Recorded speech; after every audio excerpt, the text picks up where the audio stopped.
आज की वीडियो में मैं आपको बताऊंगी इंटरेस्टिंग टिप्स। सबसे पहले हमारे चैनल को सब्सक्राइब करें और बेल आइकन को प्रेस करें। अगर औरत में आग लगाना चाहते हो तो इसके साथ 3 काम लाजमी करो। अगर औरत में शहवत की आग लगाना चाहते हो तो औरत के साथ ये 3 काम लाजमी करो।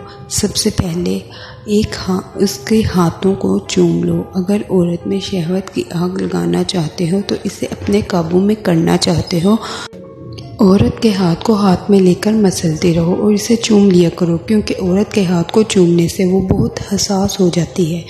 औरत के हाथ को हाथ में लेने से इसके अंदर जिनसी ख्वाहिश पैदा हो जाती है और वो हम बिस्तरी के लिए तैयार हो जाती है।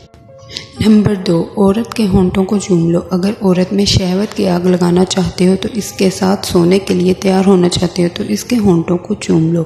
औरत के होंठों को चूमना औरत को बहुत ज़्यादा पसंद है। इससे औरत बहुत ज़्यादा गर्म हो जाती है।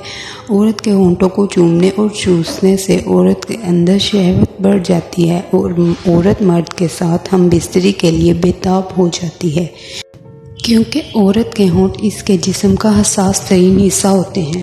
नंबर 3, अगर औरत में शहवत की आग लगाना चाहते हो और इसे अपने साथ सोने के लिए तैयार करना चाहते हो तो इसके पस्तानों को चूम लो। इसके साथ रोमांस करो। ख़ास करके औरत के पस्तानों को दबाने और चूमने से औरत बहुत जल्द हम बिस्तरी के लिए तैयार हो जाती है और जिनसी तौर पर बहुत गर्म हो जाती है। हम बिस्तरी के दौरान मर्द को बहुत ज़्यादा मज़ा भी देती है और हम बिस्तरी के दौरान बहुत जल्द फारिग भी हो जाती है।